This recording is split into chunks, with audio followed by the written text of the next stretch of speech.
Okay, it's time to get to the vaal now, and welcome everybody to the Betway Weighted to Win show for the Thursday meeting. Hope it's all been a good week for you so far. I know it's a short week for many with the public holiday. We've just come out of there.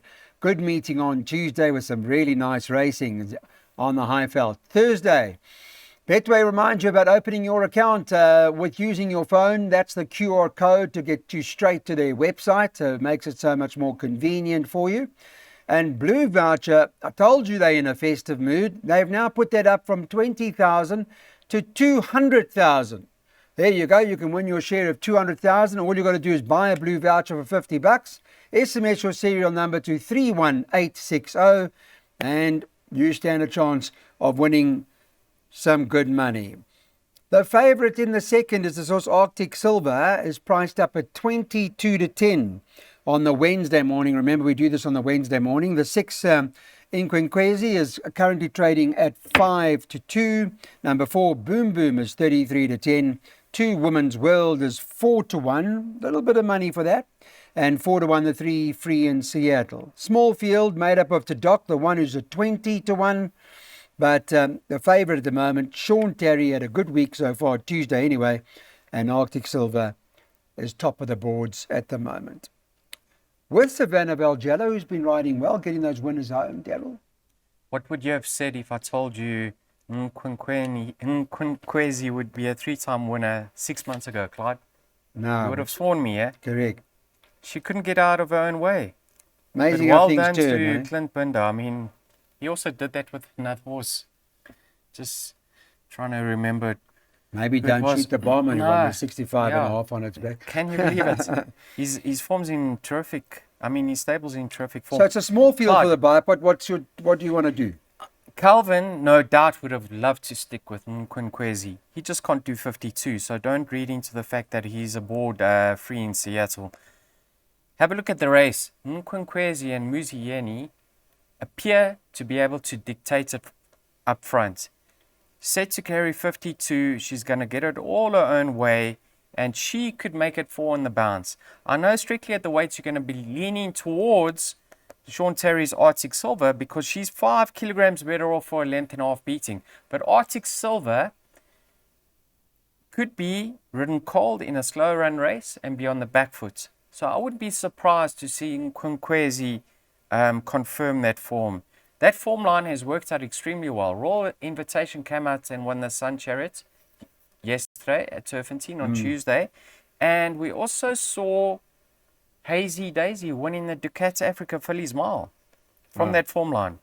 Yeah, so I think we're going to double up over here, 5 and 6. Clyde. You happy with those two? Okay. Yeah. It's that kind of race. We're putting Arctic Silver and Inquinquezi in over here. Some of these horses have met time and time again, but for the bipots, we'll play it safe. No bankers in this bipot on Thursday, and that cost 144.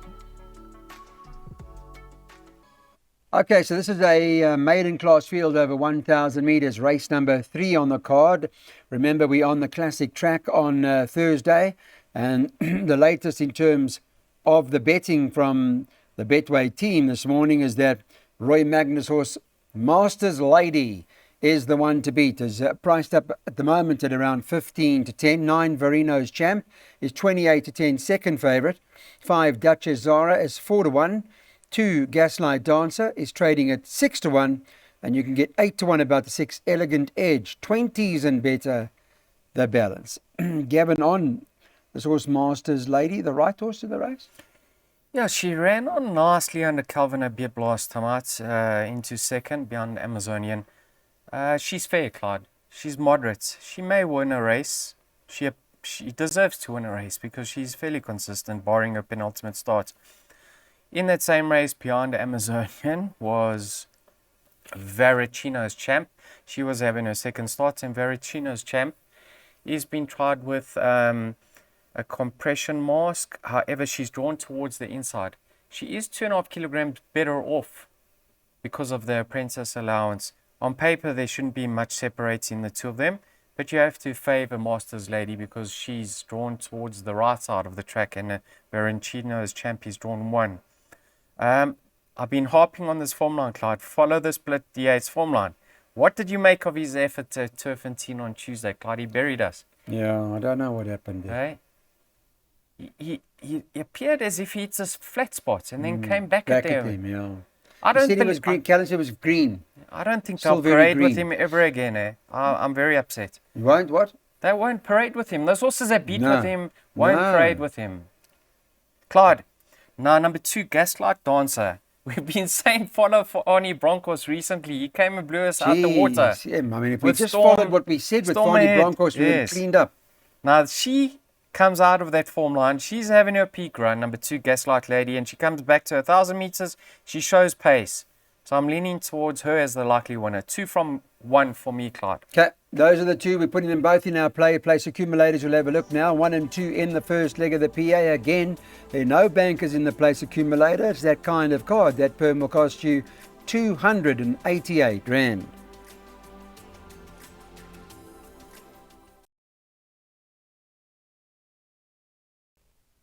Inspector James, a pick 6 banker, that's the question. This horse is currently priced up at around 8 to 10 to win on Thursday for Jan Janssen van Vieren. Muzi Yen is riding Inspector James here.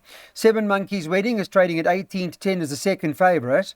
And then you can get 8 to 1 and bet to the two of them. 8 to 1 bar 2. So I'm not sure if it's an absolute 2-horse race or if that's where we're drawing the line in this first leg. Daryl, you need to tell us what you want to do in the first leg of the picks. Small field, over 1,000 metres, only a handful of them that are running here. But you would have thought that Inspector James, on his current form, is now ready to crack it and get it right. I mean, does that make sense? He's met the right field. Yeah. Been off the track, for 4.5 months. I think the owners have been very patient with him. He's obviously got his problems, Clyde. Just read the comments. Distressed, fatigued, bumped, slow, hanging. Oh, no. Why is Gavin not on this horse, Clyde? I know Muzi's ridden him, but why is Gavin not on this horse? Doesn't he want to ride him? I don't know. Doesn't have a ride in the race. It's a good question. But yeah, I mean, he's got the right opposition here to crack it. I'll give him a chance. So he's not the right price, this horse. He's not going to start in the red, the way you said. Good luck to whoever takes it. Good luck to that price with him. Okay. Now, All Clyde, right, so, yeah, okay. Monkey's Wedding. Nice improvements in his second start. That was over 1,000 meters and he stayed on. That is the race where there was a false start. Yeah. And he stayed on in the latter stages. Being by a Warm, out of a Dynasty mare, one would expect him to only show his best over further. But the stable's on fire.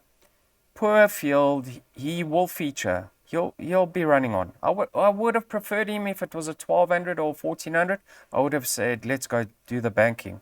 Rock Music, the companion, probably did too much after that false start. They're trying some equipment changes with him. They've removed the cheek pieces, put the blinkers on.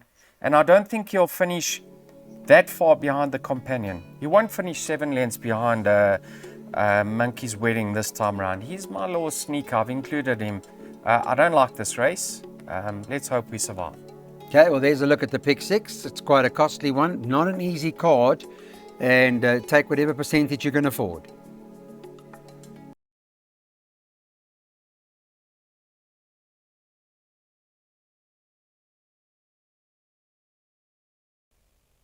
On to race number 5. This is a maiden plate. They go over a distance now of 2,400 meters in this event. And let's bring up the betting for you, give an idea as to what they're doing here. 22 to 10 favorite. Number 8, Desires Tiara. The Mayu family teaming up, Trent riding for his dad Craig, and 22 to 10 favourite. Number 1, Euphrates is at 5 to 2. The 4, Emerald City is at 3 to 1. 7, Future Success is trading at around 10s, with a 10 Festival of Light also at 10 to 1. And you can get 20 to 1 and better about the balance. Okay, Mr. Marie, talk us through this. I'd love for Trent to ride his dad a winner, Craig Mayu. Sure. A week before Christmas, Clyde. This horse, she's so deserving of a winner. I mean, she's super consistent, knocking at the door. Last time out, I don't think things really went her way. She was exposed on the outside without any cover, and Trent pulled the trigger quite early in the straight. She hit the front a long way from home, and she was very gutsy. She only found military moves too good for her on that occasion. Stallgate number 1. If she can get some cover or even allowed to relax up front, now that she's trying extra, I think she'll go very, very close. I think she's the right one. But I do have respect for Euphrates. Now, I think the connections are tired of him now, Clyde. I think they're tired of him. He works up a storm, this horse, eh? I think they put the blinkers back on him, and they're now going to decide, let's get him into the race now. Let's get him handy and let him do the business. They don't want to see him running on in the latter stages when the race is over. It doesn't help them. We're doing our money on him. First time Gavin, eh? Yes, first time Gavin. Blinkers back on. Get him into the race. And if he runs out of puff, so be it. On paper, he's held by Emerald City, who they've removed the blinkers off. But you can see, Clyde, with all the rain recently, Euphrates is more race fit than what Emerald City is. Yeah. So for that reason, I've only gone numbers 1 and 8. But really, I'm favouring number 8, Isaiah's Tiara. Okay, that's the plan in this particular leg. Those are the two. It does appear to be those two. And in this jackpot, the last leg, as you can see, we're not taking any chances. It cost 160.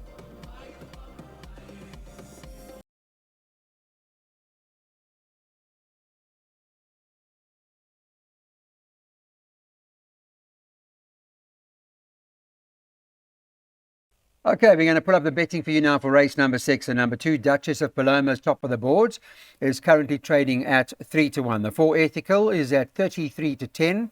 Number 3, Sigrid Swing, is at 4-1. 1, Anne with an E, is at 5-1. Number 5, Scarlet Heart, is trading at 5-1. And it is 10-1 and better about the balance. This particular event, if you haven't got your book in front of you, it's a 2,000 meter. It's a handicap. It's at the 76 level. And I would imagine the Duchess of Paloma, that she could pull off the hat-trick. She can. What a great job Tim and James have done with this filly on the Highveld, Clyde. Since she's moved here or relocated or whatever it is to the Highveld, she's done extremely well. And she's loving life now that they're trying over further. And on Thursday at the Vaal, they're even stepping up to 2,000 meters. Now, Callan knows this filly extremely well, and he hit the front last time out, but he just gave her a chance, and he sat on her. And when he pushed the button, she ran all the way down to the line. I think because of the weight, they've opted to give Savannah a chance. I don't believe that Callan would have wanted to jump off her. I mean, he's ridden her to victory in both her last starts, and now he's aboard Ethical. So I think the reason why he's on Ethical is because the connections want the weight off Duchess of Paloma. I don't think he's been working Ethical and says she's a better ride. I don't know. I'd love to find that out. Are you working tomorrow, Clyde? No. I'm sure. I'll be producing, but I won't be on the course. I just want to touch on Ethical. I mean, she's done extremely well. She obviously needed the time to strengthen up and the extra distance. And she's won her last 2 starts. The form lines haven't fired up whatsoever. I think all 5 runners in her last start have all missed the ward. Not one of them ran a place. So I've got a preference for Duchess of Paloma with that 4 kgs off her back. I had a look at her breeding. She's related to Cat Daddy, who won the Algoa Cup over 2000. So there is stamina on the dam side. And with an E, on paper is Hull, Clyde. But you need to watch her last start behind Duchess of Paloma. I know she comes into this race beaten and worse off at the weights, but she lost her position going through the 600 last time out. And she rallied late. I think, despite all those factors of weight and this and that and the other, she's got a strong chance of reversing the form with Duchess of Paloma. She is my only backup. I think numbers 1 and 2 are the ones to focus on over here. Interesting, they're both going over. No, I'm fine with it. They're just both going over the 2,000 now. No, don't worry. Extra couple hundred meters, so I suppose they both should get it at this stage of their lives. What are we going to do with this horse, Rosie Lemon? And Fawny's up to tricks, Clyde. Can come blow us out once again. We've seen that form line. We touched on that form line. Well, I mean, you've got field and field, so we've got it. No, we can't afford to go in. But if you're looking for a sneak over here, number 6, Rosie Lemon, trifectas and quartets. Okay, that's our jackpot, second jackpot, 72 Rand for 10%.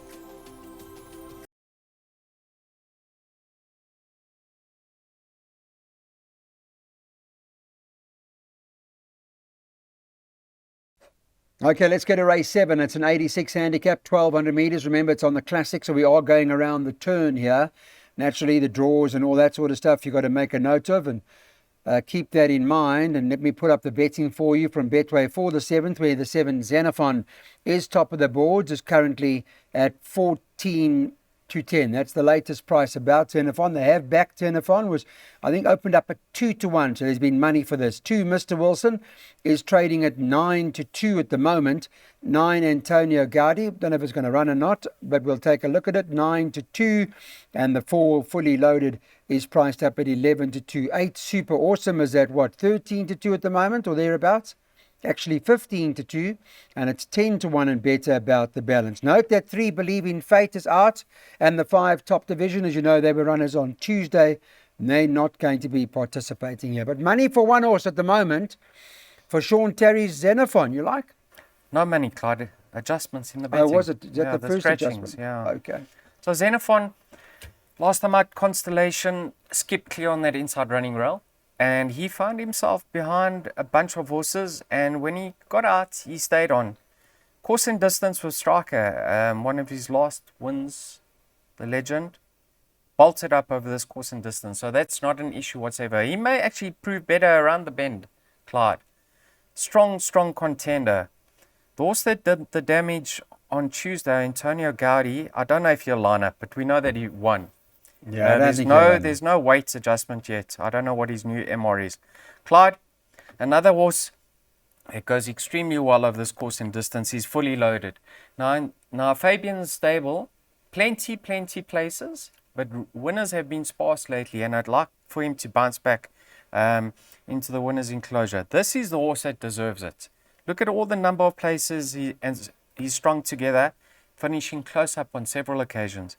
And 5 starts, course and distance, 2 wins, 2 seconds. Apprentice takes the turn off his back. He is Xenophon's biggest danger. I'm playing this exacta with the thinking of Antonio coming out. Yeah, so I'm boxing those two in the exacta. In the pick 6 and the jackpot, I included number 5. Because of being the scratching, because I've got a preference for Xenophon. And number 6, Seeing the Conqueror, Clyde, as my real spook over here. Trifectas and quartets, please include number 6. But I'm going 7 from 4 over here. Okay, it does look like Xenophon's the right horse, but Daryl's got a point about fully loaded, and they both go in the play. Yeah, they bet 4 to 1 the field. And this is not easy. This is probably one of the hardest races on the card. In fact, the next 2 races, 8 and 9, are tough. And they bet 4 to 1 the field. Drumna Drochet for the De Kock team. That's top of the boards at the moment. Callan Murray's riding that. 4 to 1. 1 Palace Attackers at 5 to 1. 3 Olympian Gold is trading at 5 to 1 at the moment. 5 Luwak is at 5 to 1. 11 to 2 the 2 Bellerophon. And 6 to 1 number 7 Jabari Timber. And then it's 10s and better. The balance, but nightmare. Spaghetti. Nice quartet money if you can get this right. I think some feedback from Calvin to Mr. Laird. Maybe he was making a noise or choked up, but the tongue tie gets fitted. They expected a nice run from him last time out, and he disappointed. Yeah. So Palace Attack has to go in. Bellerophon, another one that disappointed last time out. Did Gavin have the choice of rides? I don't know, but he's now on Luwak. He rode Bellerophon last time out.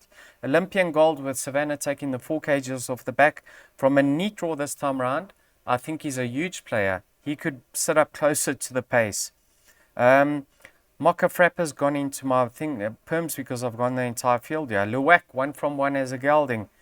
Drumna Drochet trying her with blinkers. I think this filly needs to strengthen up a bit, Clyde. She's got such a huge frame. I think we'll only see the best of her in time to come. Jabari Timber, Gavin bolted up on him last time out. He's now aboard Luwak. I don't know what the situation is there.